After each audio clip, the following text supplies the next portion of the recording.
Hey, fellow comic fans. As always, I'm Scott Harris King, and today I'm really excited because I am joined by Roy Johnson, the creator of the Sentinels. Those of you who have watched my YouTube channel for a while have definitely heard of the Sentinels because I have gotten all the previous 9 issues, issue 10 currently on Kickstarter, and whenever I get them in from Kickstarter, I show them and Roy, like me, uses a lot of public domain, like Golden Age superheroes in his comic, The Sentinels, just like I do in my comics, The Crime Busters and Cthulhu versus Uncle Sam. So we've got a lot to talk about. Roy, thanks so much for joining me. I really appreciate it. Oh, I'm glad to be here, Scott. So, as I mentioned, right now you're currently in the middle of crowdfunding issue 10 of the Sentinels, which is really exciting to hit that milestone. There aren't a lot of us indie creators, working on Kickstarter that make it to issue 10. Lots So, of issue number ones, not a lot of issue number two, three, four, and so on. Yeah. exactly. So, like, I haven't quite got to issue 10 yet. I'm about to have Crime Busters 7 launching in a little while, but it's really exciting to see the longevity. So why don't we start and just tell us a little bit about yourself and a little bit about the Sentinels. Well, I'm 56, so the Bronze Age was kind of the Bronze Age, along with old issues from the Silver Age, was kind of what I grew up with, and that's how I sort of tend to think of comics, as that 75 to 85 range of years. So I actually had no big plans or anything to publish comics other than, as a kid, it'd be nice if I had my own, blah, blah, blah, blah, blah. But I'd started commissioning comic book art, like on Comic Art Fans, hiring an artist and saying, can you draw this? Can you draw that? And I was looking for a sort of a theme for my gallery. Excuse me. And for whatever reason, I thought of or remembered sort of public domain superheroes. I was like, okay, well, that'd be a nice thing. These guys sort of disappeared after World War II. They don't get a lot of love. Why isn't the Black Terror on kids' backpacks kind of a thing, right? So I started commissioning that, and then I started thinking, well, like I've got all these drawings of like characters. What if I did a sort of a who's who Marvel handbook kind of approach to these things? Because I've got the art, I just have to write a thing and put it together. So that was kind of my first idea of making a comic book, was to do a sort of Marvel handbook style thing consisting of these public domain characters and my own characters. But what I'd been doing prior to that is I'd commission like a fake cover of some unseen adventure, and then I'd have a little blurb that goes along with it. So it started developing its own sort of mythology. I sort of took the approach of, okay, well, what if all these public domain things were bought up by one company at some point in the 50s or 60s, like Standard Comics? Okay, fine. So you need a superhero team. Okay, so what do we got? We got the Avengers, we got the Justice League. Let's compare and contrast, and what would likely to have happened is somebody at Standard Comics would be like, oh, that thing's selling. Let's make a team book. So I sort of came up with the roll call or the cast of that fictional comic called the Sentinels, and it had an original group of public domain heroes like Nelvana, Magno, TNT Todd, Hydro Man, and Man of Metal. And I thought, okay, that's great. Fake covers, fake covers. Now I did this Marvel Handbook thing, and then it was like the amount of money I'm kind of spending on pretty pictures. I could write an actual comic and have, you know, a sequential story and hire an artist and da, da, da, da, da. So I think my first Kickstarter, yeah, my first published book was probably the handbooks, and then the first Kickstarter I had was for the first modern issue of the Sentinels. Modern being, well, I'm going to assume it's published in the early '80s, right? So the sort of gimmick, if you will, of my publishing Standard Comics is like you're at the newsstand in 1984 You're looking through the spinner rack and you go, oh, this looks pretty cool. Oh, it's on whatever to issue 268. This okay, I'll buy this, and then I can. When I was a kid, that would be a recurring thing. You should go and you'd see this new comic, and it's like, well, it's on issue 130. It must be pretty good. It's just stuck around for 10 years or whatever, so I can go get back issues or whatever. But regardless of picking those up, you feel like you're coming into a set of characters and a set of stories that have a history that you haven't learned about yet, but you're plugged into that issue and you've got the sense of a wider universe. So that was kind of my conceit with the Sentinels, is to refer to sort of past issues that nobody has, to create that sort of sense of verisimilitude of a long running comic universe. So that's kind of how I conceptualized it, and then I sort of looked at, well, what's the demographic supposed to be for this? And my thought was very much people my age who were buying stuff off the spinner rack at that time, who would be sort of excited to see a new issue or an issue of something that's got a long history to it, um, and that sort of Bronze Age sense of mostly done in one kind of things, where you pick up that 20 pages, you read it, and you got a story with a beginning, a middle, and an end. And it's not just part 70 of 80 parts where you feel like you've got to do a bunch of homework to catch up with what's been done before. So that was kind of how I sort of started the series. Yeah, and I absolutely loved it, because I'm right in your target audience. So I bought my first comic book Oh off a spinner rack in 1984. yeah. And your first issue of Sentinels here is number 267. The first comic I ever bought was Blackhawk number 269 off of the spinner rack in 1984. So when I saw the Sentinels, I had the exact reaction you were going for. I was like, this is was what it was like when I was a kid. Yeah. My first issue of Justice League was 240. My first issue of Avengers was 256. My first issue of Fantastic Four was 280. I remember getting them off of the stands. And like you say, I reading the stories, they would have the little editor's note, or the story would be like, the villain would show up and the characters would be like, oh no, it's Kang. Remember when we fought Kang? And then they'd have a flashback to something that happened in issue Yep. 141 or something. And I love that sort of thing. I love the whole conceit with the sort of the idea that there's 20 years of back issues that we just haven't read because we're just getting into the series now off of the stand. So um, I love all of that stuff. One thing I'm curious about is um, the mix of the public domain characters and then your own characters. I know in my series, the Crime Busters, to a lesser extent, Cthulhu versus Uncle Sam, I'm kind of doing the same thing. I have characters from the Golden Age, that are in the public domain that I use, but then when I was creating it, my thought process, like for Crime Busters, was, well, Crime Buster was in Boy Comics, and like the title suggests, it ran for 14 years and there were no recurring female characters in the whole series. And so I was like, I want to have a main female character that sort of fits in that world, but as a counterpart and can give like a different perspective. How did you go about deciding like which Golden Age characters to use, and then creating your own characters and bringing them together? What was that creative process like? Well, I'd like to say that I had some big grand plan that I sat down and came up with, but it was kind of, I guess it mainly grew out of the commissions for fake covers that I was getting. And I just sort of was looking through the public domain superheroes wiki and stuff, trying to find people.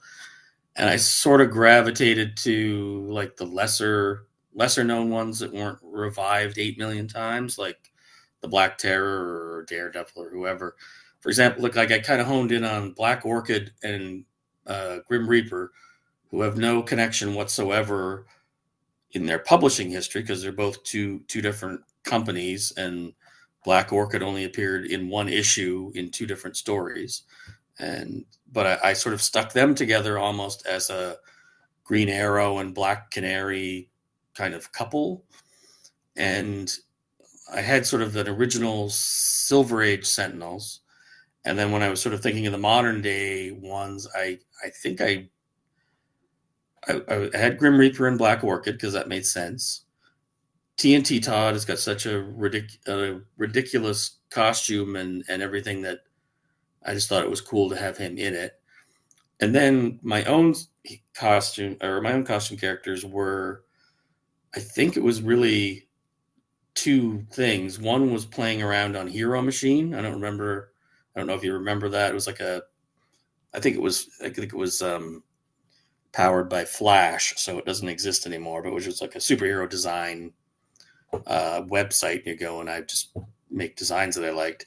Plus, remembering from when I was a kid, what designs can I remember that I did, right? Like Tarantula and Crimson Streak. Um, I think that was kind of the main ones. Um, and just kind of combining them together and into a team book and trying, I'm not saying I'm succeeding particularly well, but trying to give them all a unique voice so that, they all fulfill a different narrative function, right? Like you've got sort of young, hot-headed Crimson Streak who just sort of flies by the seat of his pants, and then you've got older characters that are more planning oriented or whatever. So it was really just getting a mix, I think, of public domain and my own characters. And the way I tend to view the stories is that there's your main characters, but what really drives the story, puts it into motion, is whatever the villain is that comes in, and whatever they're going to remove fluoride from tap water, or they're going to rob the national bank or whatever. They're the ones that come in, disrupt the status quo, and then the heroes kind of figure out what they're going to do to react to it. And then, you throw them into the situation, then based on their characteristics, how would they react, as opposed to, well, I've got to make it go this way or this way, so I'm going to have a character do something out of character. It doesn't, really make sense. And the idea behind the series is that they're done in one issues, but there's kind of a storyline brewing up in the background that's going to culminate. So there'll be at the last sort of 6 issues will be like it's really overblown to call them arcs because I didn't really structure them arc wise, uh, but it's kind of like the third arc, which will resolve sort of the background story and what's going on there. Um, so no grand plan. I just kind of, I like the looks of this one. Oh, let's make this one prominent, and then go from there, kind of thing. Well, it's curious. I was going to ask you about this. So when you get to that point, I mean, right now, again, you're on issue 10. Are you going to be ending the series? Or are Well, you going to, yeah. it's hard to say because I'd like to write faster. I'd like to stockpile issues and have a whole bunch of them and then release them quickly, but life happens, and like based on sort of the rate that I'm going, I don't know that I'll be publishing more, but I don't know that I won't. Like the world's not going to blow up, spoilers, but um, so sorry, I'm on 10, so 11 and 12 will wrap up arc 2, and then 13 through whatever will wrap up the third arc, and then tie all three of them together in sort of the one story. If I'm still interested and I'm still able to crowdfund and stuff, I'd like to keep going because I'd like to sort of go back and do some Silver Age issues, right? Some or other titles, right? So it all kind of depends on when is all that going to happen. I don't know. Like I could conceivably do maybe 3, 4 Kickstarters in a year if I really buckled down, got the scripts done, got the artists lined up, and assuming people wouldn't get burned out with, well, this guy again. It's like 3 months last, and crowdfunding has kind of been, it's been a bit slow. I think the last 6 months or whatever, right? For whatever reasons, like there are, I think, I'm like at like 90 backers, and I'm usually at 130 by the end of a campaign. And the campaign is funded, but it doesn't seem to be sort of the same number of people that are coming in to back a project, like even from less than a year ago. So it's kind of a challenge in that regard to get the projects in front of the right eyes that want to see it or buy it, right? Like, what that's like. Yeah, it's definitely been a challenge. I mean, for me, I would say, yeah, starting in the summer, last summer is when I really noticed it starting to really become more difficult. We'll see how it goes. But one thing you mentioned that I wanted to circle back to is you had mentioned, doing other titles. Now you've had a couple of spin-off books that take place in the standard comics universe. Are you planning on doing more of those? I guess if you just tell us a little bit about those. Well, so I did a sort of Silver Age, Sentinels being like the ostensible first issue from like 1962, um, through Brendan and Brian Frame were the artists, and Shane Coy and Fish Lee bringing in colors and letters and so on. And I liked that because it's a different sort of writing and storytelling style from the Bronze Age, right? They're a lot quicker, faster, stalking apes.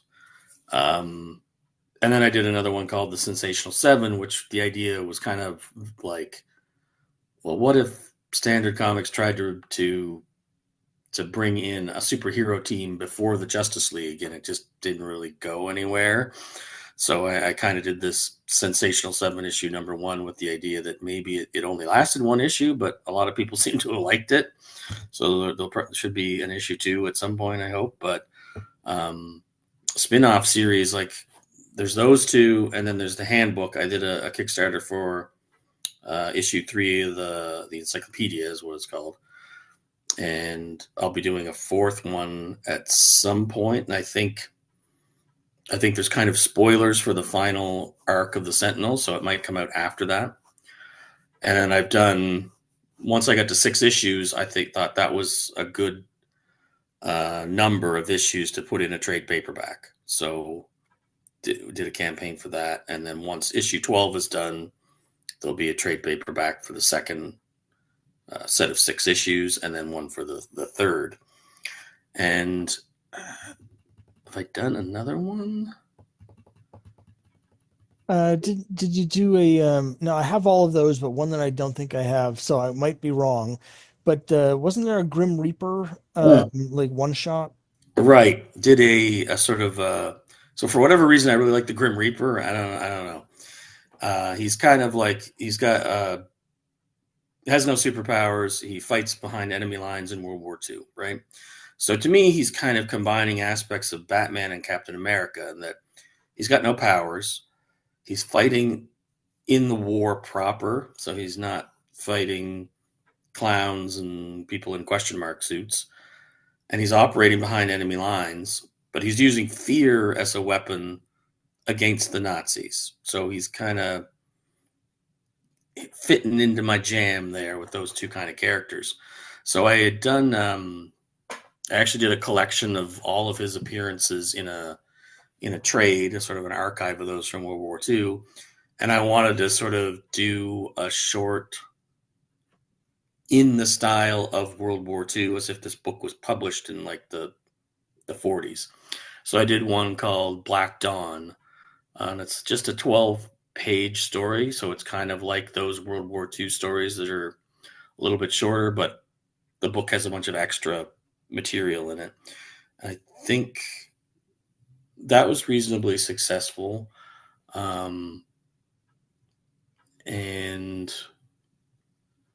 I haven't done like another issue, but that would be something maybe I could pursue because I did one with a fake cover where he's fighting a guy named Doctor Zombie, and that just sounds like a fun, cool issue to do.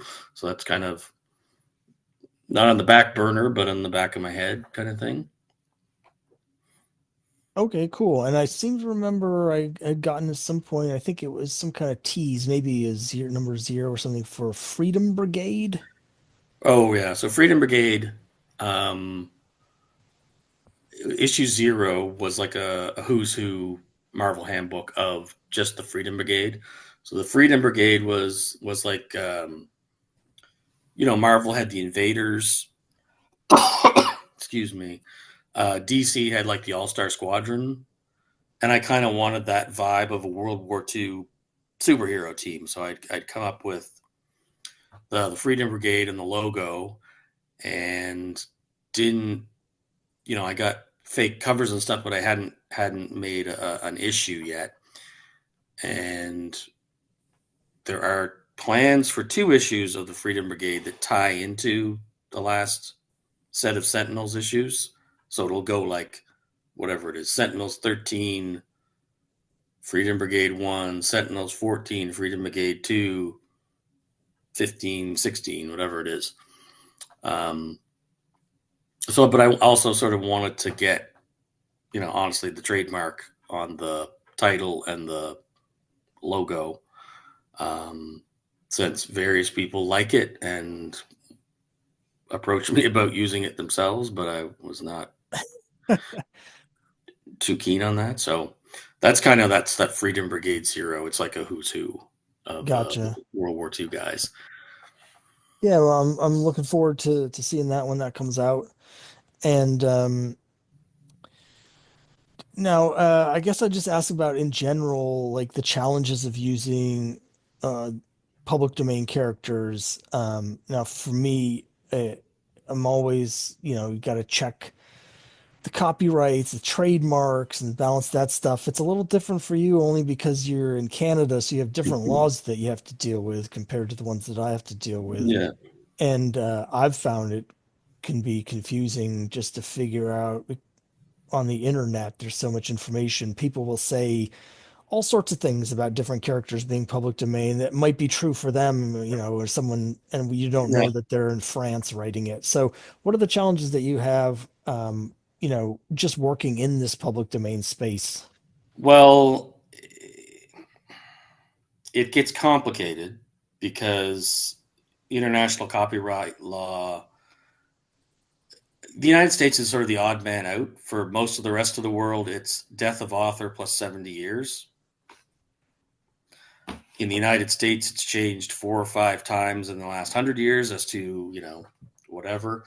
So my view on like American published World War II titles is basically like in World War II, the Canadian government put a halt on imports of American goods, including comic books. So Canada sort of published their own stuff. So I think some of the Fawcett stuff got reprinted in Canada, but for the most part, it just wasn't available.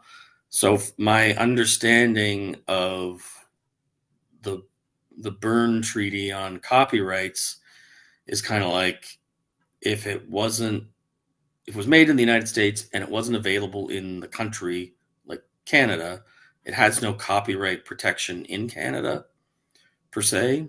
So it never hits that 50 years, 70 years after death of author thing. So I took it to be guided by the American laws. If it wasn't renewed 28 years after publication, it's public domain in the United States. There is no copyright holder by definition.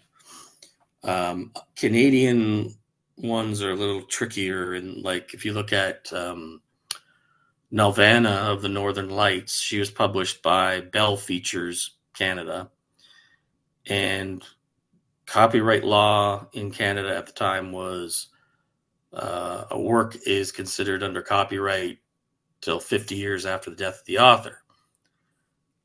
Adrian Dingle was the author, but Bell Features was a company that apparently owned the copyrights. So when do those expire? The company is defunct.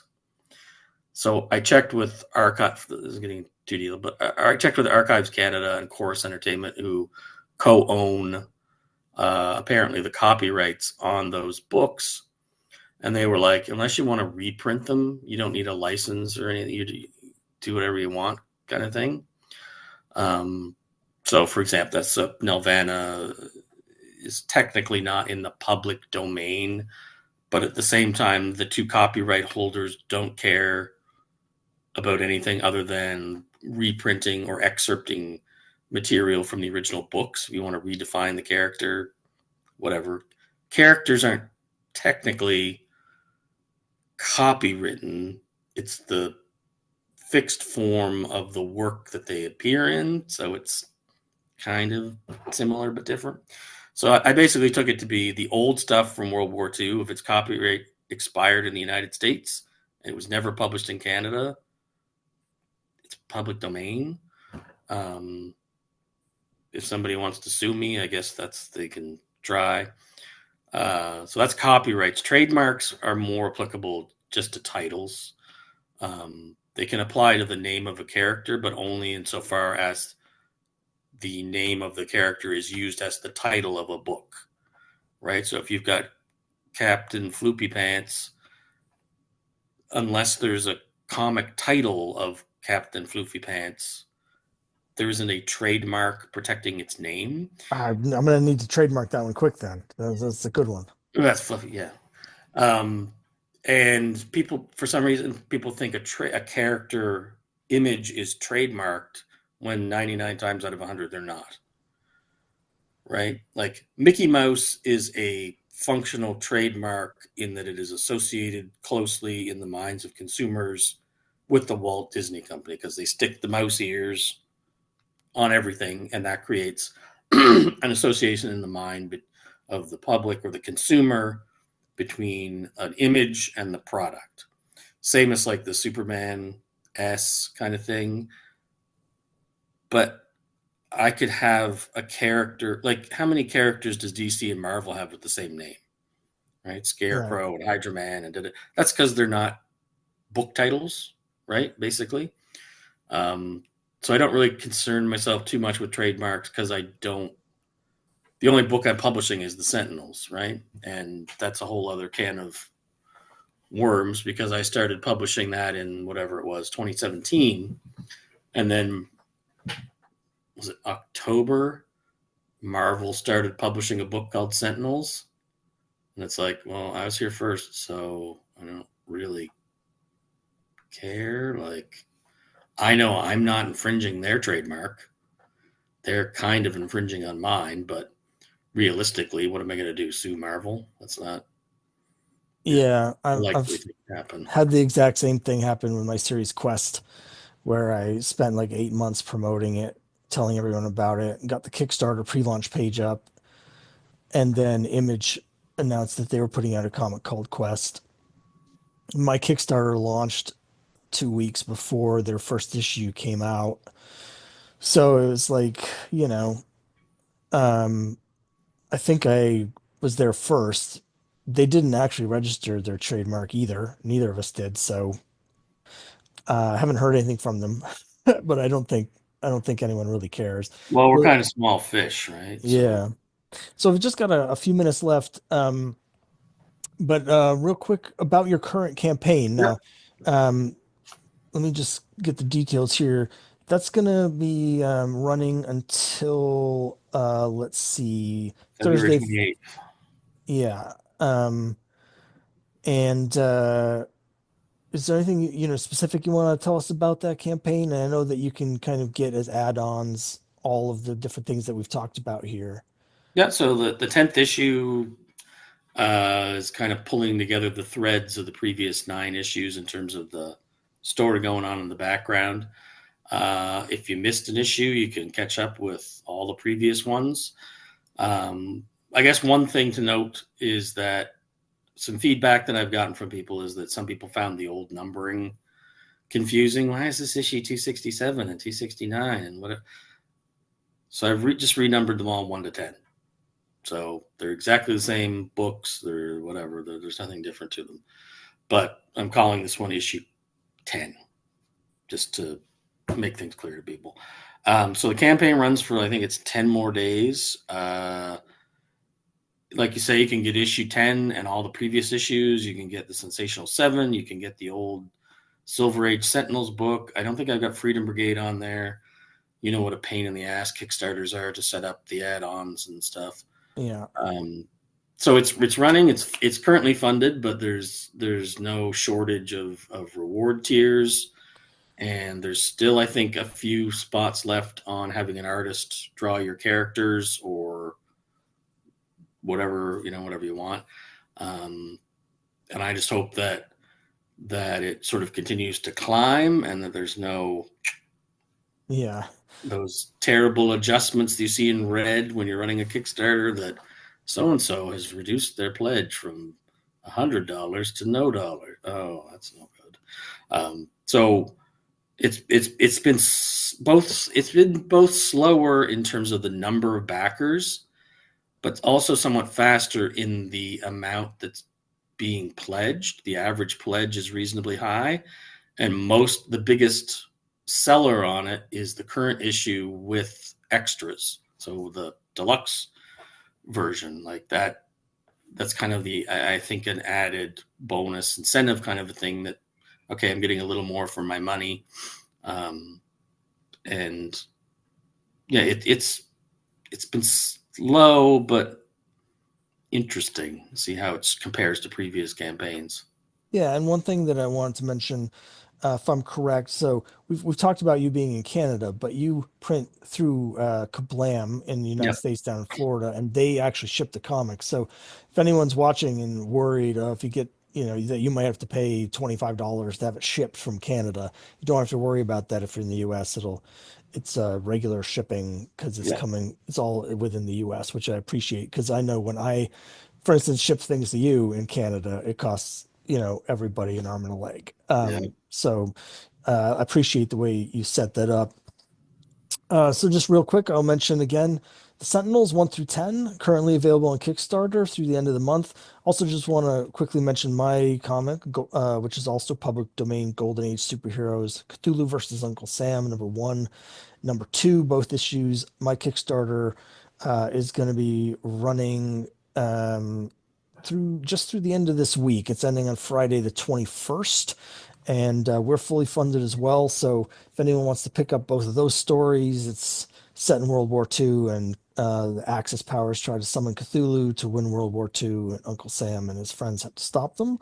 So if you're into the public domain superheroes, I certainly recommend that you check out the Sentinels. Roy, thanks so much for joining me. I really appreciate it. Thanks for having me.